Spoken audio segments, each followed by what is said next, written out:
नमस्कार, मैं हूं पूजा चौरसिया आपके साथ और आप देख रहे हैं टीवी 100। हमारे खास कार्यक्रम में आप सभी का स्वागत है। उत्तर प्रदेश के मुख्यमंत्री योगी आदित्यनाथ के ज्ञानवापी मस्जिद पर दिए गए बयान के अब ज्ञानवापी को मस्जिद कहेंगे तो विवाद होगा को लेकर सियासत तेज हो गई है।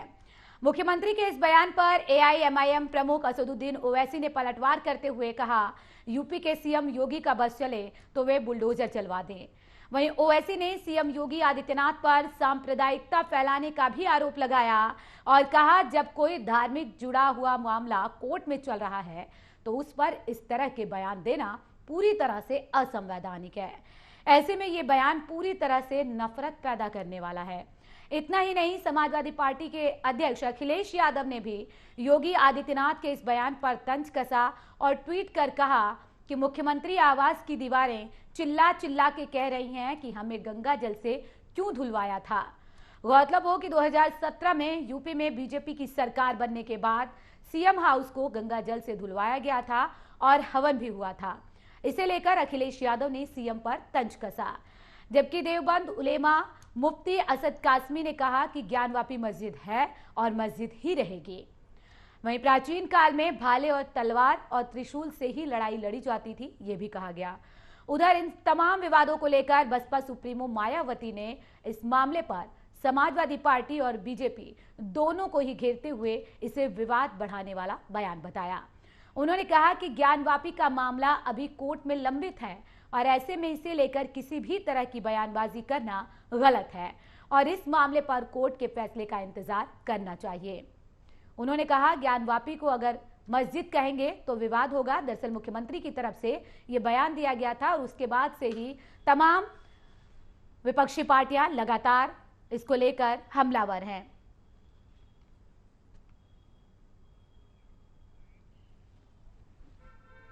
देखिए, ये इसको कहते हैं मुख्यमंत्री इस बात को जानते हैं कि इलाहाबाद हाई कोर्ट में एएसआई सर्वे के बारे में मुस्लिम पक्ष ने उसकी मुखालिफत की है। वो आजकल में हाई कोर्ट जजमेंट देने वाली है और उसको देखते हुए उन्होंने इस तरह का एक बयान दिया, कंट्रोवर्शियल बयान दिया। ये जुडिशियल ओवररीच है। दूसरी बात यह है कि प्लेसेस ऑफ वर्शिप एक्ट 1991 है, जो 15 अगस्त 1947 को जिस समुदाय की मस्जिद थी, मंदिर थी, बौद्ध समाज की थी, ईसाई सिखों की, वो रहेगी। अगर वो ये कह रहे हैं तो फिर कई बौद्ध समाज के प्लेसेस ऑफ वर्शिप को बदल दिया गया 47 से पहले। आंध्रा डिस्ट्रिक्ट में जाइए आप, वहां पर है आज भी। क्या करेंगे वो? उसको भी चेक कराएंगे क्या? देखिए, ज्ञानवापी मस्जिद के सिलसिले में मैं सिर्फ इतना कहना चाहता हूँ कि आप उसकी हैयत देखें, उसके नक्शो निगार देखें और उस जगह को देखें जहाँ पर नमाज होती चली आ रही थी। वो मस्जिद है, मस्जिद की जगह है। बाज लोगों का कहना यह है कि वहाँ त्रिशूल पाए गए, उसकी वजह से वो मस्जिद नहीं है। तो मैं ये पूछना चाहता हूँ और बतला देना चाहता हूँ कि पहले ज़मानों में बंदूक की, राइफल की लड़ाई नहीं हुआ करती थी, जंग नहीं हुआ करती थी। पहले ज़माने में तमाम ही ज़ात और मज़ाहिब के लोग तलवार, भाले, त्रिशूल इस्तेमाल कर लिया करते थे।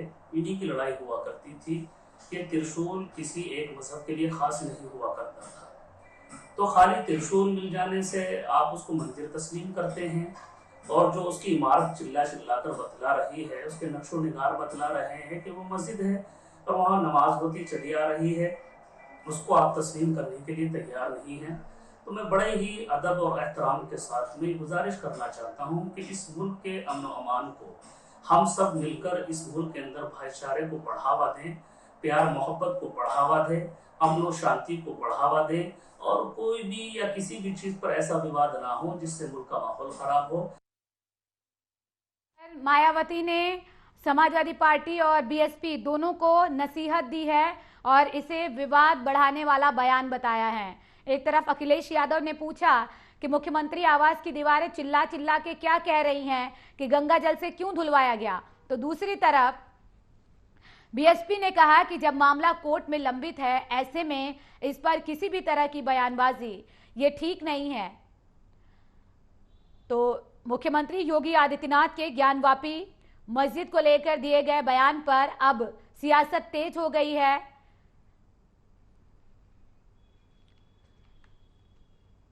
इस बीच चर्चा करने के लिए दो खास मेहमान जुड़ गए हैं। समाजवादी पार्टी की प्रवक्ता शिल्पी चौधरी जुड़ गई हैं और बीजेपी के नेता गौरव राजावत जुड़ गए हैं। बहुत स्वागत है आप दोनों मेहमानों का टीवी 100 पर। सबसे पहले शिल्पी जी आपके पास आऊंगी मैं। जिस तरह से मुख्यमंत्री योगी आदित्यनाथ ने कहा कि अगर इसे मस्जिद कहेंगे तो गलत होगा, विवाद होगा, किस तरह से देखते हैं आप इस पूरे बयान को?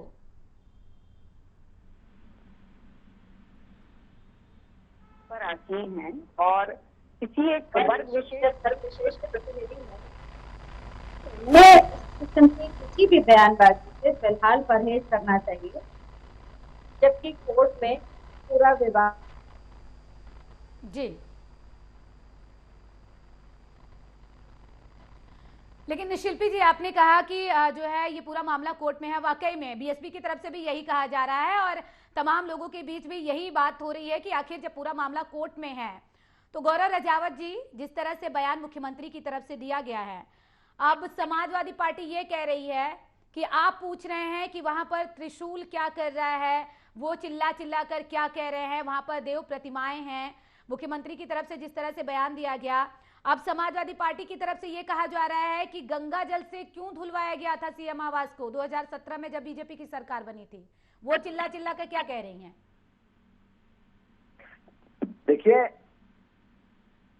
उत्तर प्रदेश के यशस्वी मुख्यमंत्री, उत्तर प्रदेश की 30 करोड़ जनता के जननायक और उत्तर प्रदेश को उत्तम प्रदेश बनाने वाले परमादरणीय योगी जी ने जब ये बात कही है तो अभिव्यक्ति की आजादी है। यहाँ कहीं भी किसी भी न्यायालय का यहाँ उल्लंघन नहीं किया गया, ना न्यायालय के किसी भी निर्णय का या वहाँ याचिका दायर हुई उसका कोई उल्लंघन नहीं है।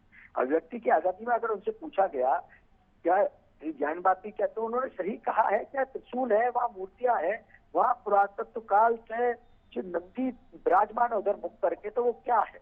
अगर ऐतिहासिक गलती हुई है तो उसको सुधार ले दूसरा पक्ष। इसमें गलत क्या कह दिया? इसमें लेकिन देवबंदी उलेमा तो कह रहे हैं कि पहले के जमाने में लड़ाई त्रिशूल और भाले से ही हुआ करती थी।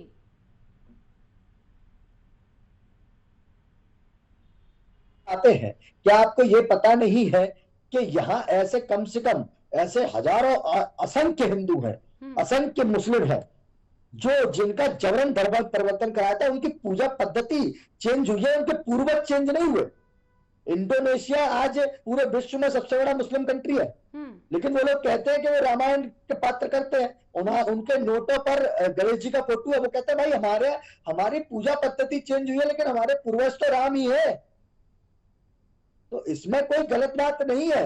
आज इन्हें संविधान का उल्लंघन और न्यायपालिका का उल्लंघन दिख रहा है। ये वो समाजवादी लोग हैं जिन्होंने कार सेवकों में निहत्थे कार सेवकों को गोली चलाने का काम किया था। लेकिन ओवैसी साहब तो इसे असंवैधानिक बता रहे हैं। आपके पास लौटूंगी मैं। शिल्पी जी, मायावती कह रही हैं कि ये पूरा विवाद जो है बढ़ाया जा रहा है इस तरह की बयानबाजी करके।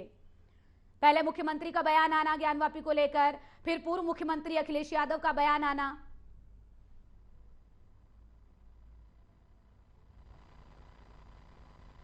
जो प्रश्न उठाए हैं उसके जवाब हमें भारतीय जनता पार्टी से चाहिए जी। मायावती जी जो कह रही हैं वो गलत नहीं कह रही हैं। ये टाइमिंग देखिए, लोकसभा चुनाव सर पर है, मणिपुर जल रहा है, लोगों से उस पर बात करने नहीं देना चाहते, उस पर इनके पास कोई स्पष्टीकरण नहीं है, उस पर वहां की चीजों पर ये नियंत्रण नहीं कर पा रहे हैं। ट्रेन में जीआरपी का एक जवान 2 गैर धर्म और 1 अपने धर्म के लोगों का, कुल 3 लोगों की हत्याएं कर देता है और हत्या करते हुए नारे क्या लगाता है ये भी सर्वविदित है। हरियाणा में 2 वर्ग आपस में 2 धर्म आमने सामने आ गए, एक हत्यारा एक शोभा यात्रा की शोभा बढ़ा रहा था। तो इस देश में संविधान का राज होना चाहिए, न कि अराजकता का या किसी राजनीतिक पार्टी का। कोई भी राजनीतिक पार्टी है इस देश की, वो संविधान से चलेगी, न कि वो अराजकता फैलाएगी। तो इसमें समाजवादी पार्टी कौन सा बयान दे रही? समाजवादी पार्टी तो आज भी पूछ रही है कि 2017 में मुख्यमंत्री निवास गंगा जल से क्यों धुलवाया गया, क्या समस्या थी? क्या पूर्व मुख्यमंत्री हिंदू नहीं है? क्या उस वर्ग विशेष से नहीं आते जिसके वर्तमान मुख्यमंत्री प्रतिनिधित्व करते हैं? क्या समस्या थी? हमें तो इसका भी जवाब चाहिए और ये जेन्युइन बात है, सारी दुनिया को पता है कि ये किया गया था। गौरव जी जवाब दीजिएगा कि क्या पूर्व मुख्यमंत्री यानी कि अखिलेश यादव क्या वो हिंदू धर्म से नहीं थे जो सीएम आवास को गंगा जल से धुलवाने की नौबत आई, हवन कराने की जरूरत पड़ गई? देखिए, मैं यही बात कह रहा हूं कि ये अधिक मास का महीना है। परम पिता परमेश्वर, आज शिव जी का पावन महीना चल रहा है, ये सावन है। आप बताइए ऐसी क्या दिक्कत है, ऐसी क्या व्यस्तताएं हैं जो आज इनके राष्ट्रीय अध्यक्ष जी आज तक काशी विश्वनाथ अभिषेक करने नहीं गए? किसने रोका इनको? क्यों नहीं जाते? एक विशेष समुदाय नाराज हो जाएगा। अरे बता रहे हैं, अरे बंगला किसने धुलाया बता रहे हैं, अरे बता रहे हैं, अरे सुन तो लीजिए शिल्पी जी, अरे शिल्पी जी सुन लीजिए, सुनने सीखिए। सवाल ये नहीं है कि काशी विश्वनाथ गए समाजवादी पार्टी के नेता या मुखिया या नहीं गए, सवाल ये है कि पूर्व मुख्यमंत्री क्या हिंदू नहीं थे? क्या धर्म विशेष को ही ध्यान में रखकर जो है बीजेपी की तरफ से इस तरीके की बयानबाजी आती है और उसके बाद जो है समाजवादी पार्टी अब सवाल पूछ रही है? तो आप जवाब दीजिए। आपने कहा कि त्रिशूल वहां पे क्या कर रहा है, तो वो पूछ रहे हैं कि भाई गंगा जल से धुलवाने की क्या जरूरत थी? अब आप मैं बता रहे हो ना, आप मेरी बात सुनिए। मैं आपसे ये कह रहा हूँ, पूर्व मुख्यमंत्री जी का विषय नहीं है। अगर चुनावी भाषणों के लिए, चुनावी रैलियों के लिए, चुनावी मुद्दों के लिए अगर हिंदू बनने का ढोंग किया जाएगा तो वो कहते स्वीकार नहीं है।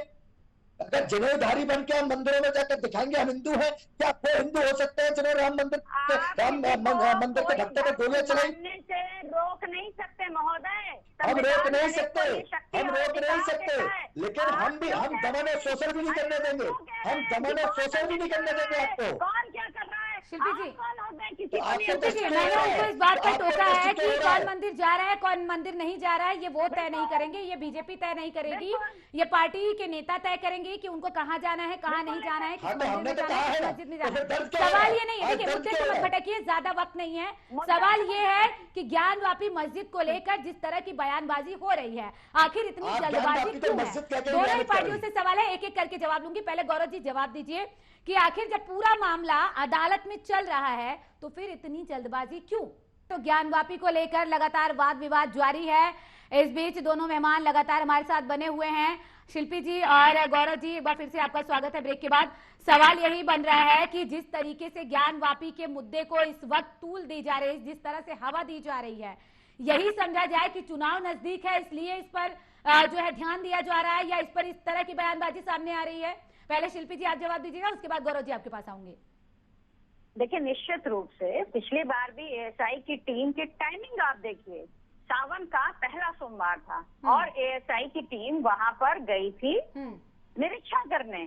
आप मुझे बताइए, किसको नहीं पता है कि इस समय संवैधानिक जितनी भी संस्थाएं हैं वो किसके नियंत्रण में है? किसको नहीं पता है कि ज्ञानवापी मस्जिद बाबा काशीनाथ के मंदिर से सटी हुई है? ठीक उसी दिन सोमवार को, जिस दिन वहां जलाभिषेक करने श्रद्धालु जाएंगे बड़ी संख्या में, ऐसे में एक विवाद खड़ा करने की पूरी कोशिश करी गई और उसके बाद तथाकथित भारतीय जनता पार्टी द्वारा कहा गया कि लोग वहां पर भीड़ जगाए हुए थे श्रद्धालुओं को विरोध में। मुझे बताइए कि ये टाइमिंग फिक्स नहीं है तो क्या है? क्यों एएसआई की टीम जानबूझकर सोमवार के दिन ही वहां दौरा करने पहुंची, जबकि स्थानीय एडमिनिस्ट्रेशन को इसकी बिल्कुल अनुमति नहीं देनी चाहिए थी? क्या वहां पर झगड़े की आशंका नहीं बन रही थी? और भीड़ में आप कभी नहीं जानते हैं कि पहला पत्थर किसने चलाया, और बाद में पूरे उस दिन उसको रोका गया। कोर्ट से आदेश लाए गए कि आज एएसआई की टीम को यहाँ निरीक्षण नहीं करने दिया जाए। तो आज भी जो इस तरीके के बयान आ रहे हैं, जो इस तरीके की गतिविधियां आ रही हैं, ये लोकसभा चुनाव 2024 को मद्देनजर रखते हुए सिर्फ हिंदू मुसलमान करने के लिए आ रही है। न ये रोजगार पे बात करेंगे, न महंगाई पे बात करेंगे, न ये महिलाओं की सुरक्षा और सम्मान पे बात करेंगे, न ये जंतर मंतर की बेटियों को न्याय दिला पाए, न ये मणिपुर में बेटियों के बलात्कारों को रोक पा रहे हैं। इनको सिर्फ और सिर्फ हिंदू मुसलमान करना है क्योंकि लोकसभा चुनाव सामने है। गौरव जी, क्या सिर्फ सियासी फायदा उठाने की कोशिश हो रही है यहाँ पर, हिंदू मुसलमान करके जातियों के आधार पर ही, धर्म के आधार पर ही चुनाव जीतने की तैयारी है क्या? ये वही लोग है ना जिन्होंने कांवड़ यात्रा पर लगा दिया था, क्या वो सही समय था? आप मुझे ये बताइए, किसी सरकारी संस्था का अगर सर्वे होना है तो उसका समय हम लोग निर्धारित नहीं करते, संस्थाएं निर्धारित करती हैं। और दूसरा ये कह रही है महिला सुरक्षा, तो यही मायावती जी शिल्पी जी आपके पास। सुन लीजिए शिल्पी जी, सुन लीजिए, सुनना सीख लीजिए। बौखलाहट नजर आ रही है आपके बयान में, बौखलाहट नजर आ रही है आपके बयान में। गौरव जी को जवाब देने दीजिए। गौरव जी, मैं ये कह रहा हूं कि आज आप बताइए, वहां एएसआई का सर्वे हम लोगों ने, एएसआई ने तय किया था वो डेट, और उसमें कोर्ट का निर्देश था, कोर्ट के आदेशों का पालन करना हर कार्यदायी संस्था का पहला दायित्व है। और उसके बाद आज जब महिला अधिकार की बात कर रही है तो गेस्ट हाउस स्टैंड भूल गई, वो दलित की बेटी, वो भारत की बेटी मायावती जी के साथ इन लोगों ने क्या किया था। इन्हीं के मुखिया कहते थे कि बच्चों से गलती हो जाया करती है, उन्हीं बलात्कारी को साथ में उठाते समाजवादी पार्टी के लोग। आज उत्तर प्रदेश उत्तम प्रदेश बन रहा है, अराजकता आताताई या तो जेल में है या परलोक सिधार चुके हैं, वो इन्हें समझ में नहीं आ रहा। बौखलाहट नजर आ रही है। उत्तर प्रदेश जनता ने 2 बार बेदखल किया है उत्तर प्रदेश की धरती से, इसीलिए बौखलाहट है। निश्चित तौर पर मानिएगा कि हम आज भी कहते हैं कि अगर धर्म की बात करेंगे तो धर्म का अर्थ ये नहीं है कि कहीं अराजकता किया, लेकिन धर्म का अर्थ ये भी नहीं है कि एक समुदाय के साथ पक्षपात किया जो इन्होंने किया। जहां जो कब्रिस्तानों के लिए पैसा देते थे, हिंदू टकटकी बांध के देखता रहता था अपने समुदाय गृह के लिए, तो उस दिन ये पार्शलिटी नहीं कर रहे थे क्या? उस दिन पक्षपात नहीं था क्या? अगर राम मरता था तो 1 रुपया नहीं, 1 लाख मरता था तो लाखों रुपए दिए जाते थे क्या? उस जांच को आप लोगों ने नहीं देखा था क्या? कौन बात करेगा? ये लोग बात करेंगे जिन्होंने उत्तर प्रदेश को अंधेर नगरी चौपट राजा बना दिया था। चलिए शिल्पी जी आप बता दीजिए, क्या ऐसा अभाव हो पड़ गया कि आज सफाई में ठुमके नहीं लगते? क्या हो गया? शिल्पी जी जवाब दीजिएगा। कह रहे हैं आपकी सरकार में तो उत्तर प्रदेश जो है अंधेर नगरी चौपट राजा बन गया था, फिर आप लोग कैसे सवाल उठा रहे हैं? मैं इनको बहुत बढ़िया जवाब दे रही हूँ। चलिए, मायावती जी के साथ जो हुआ, मायावती जी पर कौन सा दबाव है कि उन्होंने कोई केस नहीं किए? जो केस आपने किया स्वीकार करते हैं, आपने किया स्वीकार करते हैं, क्यों लिए? वो गौरव जी आपके पास लौटूंगी मैं, देखिए एक एक करके जवाब देंगे तो बेहतर होगा। कार सेवक के नाम पर अराजकता फैलाने वालों को ऊपर जो स्थानीय प्रशासन ने अपने मेजर्स लिए, उस पर उसके खिलाफ भारतीय जनता पार्टी ने कोई केस तत्कालीन मुख्यमंत्री के खिलाफ क्यों नहीं किया? अभी तो भारतीय जनता पार्टी ने उस तत्कालीन स्वर्गीय माननीय नेताजी को पद्म विभूषण भी दिया। उसके अलावा आइए, कहते हैं कि कांवड़ियों को हमने रोका। परसों की बात है, बरेली में कांवड़िया अराजकता फैला रहे थे और एसएसपी बरेली का कहना था कि वो कट्टे और दुनिया भर के हथियार लेके चल रहे थे और आप इस जगह से नहीं जाएंगे। कांवड़िया अराजकता का प्रतीक है, कोई आस्था का प्रतीक नहीं है।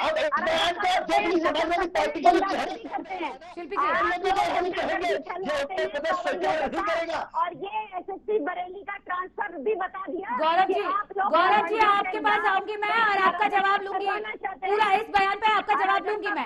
चाहते हैं क्यों ट्रांसफर हुआ एसएसपी बरेली का? कांवड़िया अराजकता कर रहे थे, उनके पास कट्टे थे। लेकिन शिल्पी जी एक मिनट, शिल्पी जी आपने कहा कि ये कांवड़िए नहीं है, ये अराजकता फैला रहे हैं, ये कैसे देखा जाए? ये कैसे सही है? अगर कोई श्रद्धालु कांवड़ लेकर जा रहा है सावन के महीने में बाबा भोले को जो है दर्शन करने के लिए उनका जा रहा है, उनको अराजक तत्व कहना ये कैसे सही माना जाए? कहाँ अराजकता नहीं करते कांवड़िए? कहाँ अराजकता नहीं करते? आप मुझे बताइए। लगातार अराजकता करते हैं, बाबा भोलेनाथ की श्रद्धा के नाम पर ये सब अराजकता करते हैं। देखिए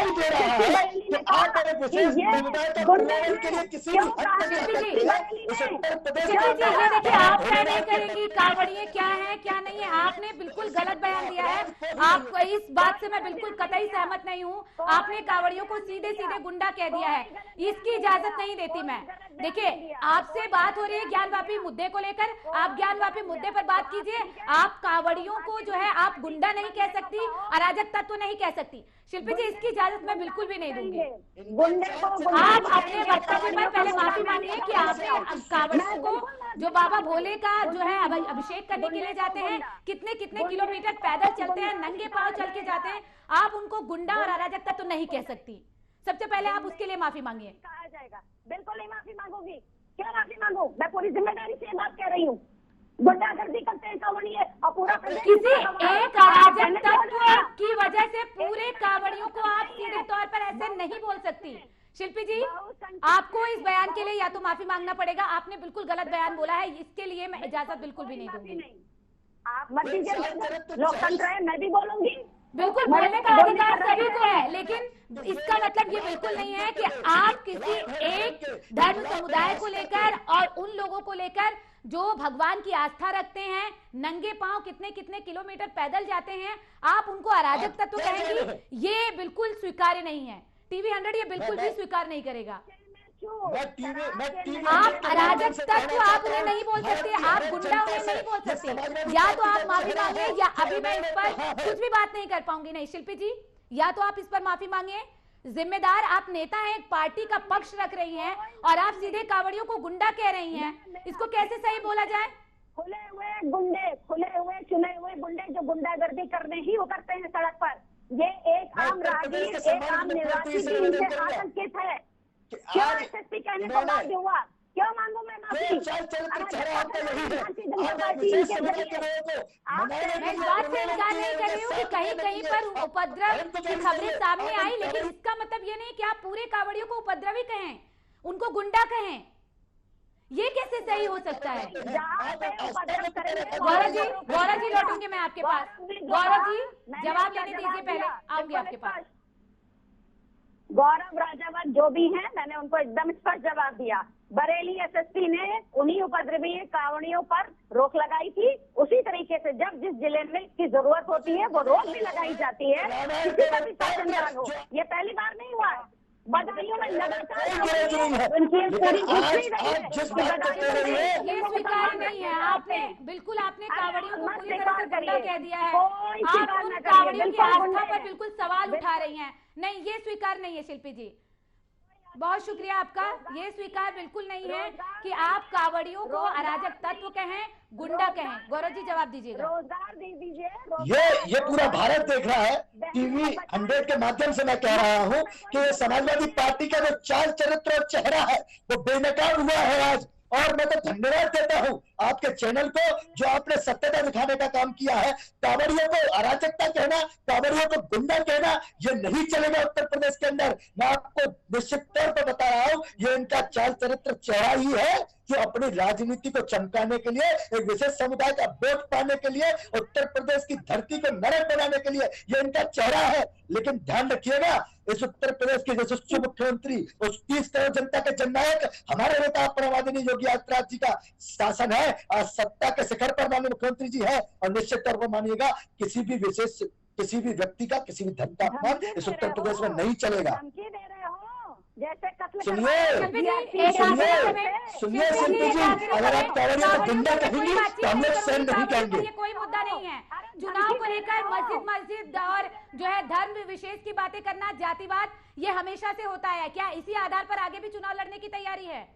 क्या इसी आधार पर विपक्ष आगे बढ़ेगा? शिल्पी जी जवाब दीजिएगा, उसके बाद रजावत जी आप। मैं बिल्कुल नहीं, विपक्ष के पास अपने मुद्दे हैं। विपक्ष के पास जातिगत सुरक्षा और सम्मान का मुद्दा है। विपक्ष के पास महिलाओं के सुरक्षा और सम्मान का मुद्दा है। विपक्ष के पास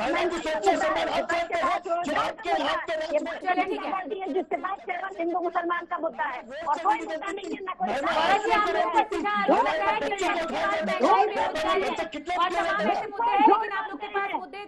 और हिंदू के हैं। जवाब दीजिएगा जल्दी से। शिल्पी जी समय की थोड़ी सी कमी है।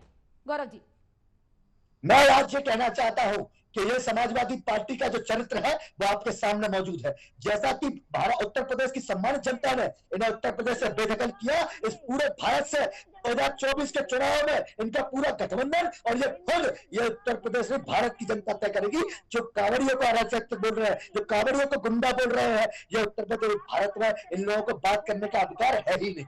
ठीक है, चलिए बहुत शुक्रिया आप दोनों मेहमानों का तमाम बातचीत करने के लिए, चर्चा में शामिल होने के लिए।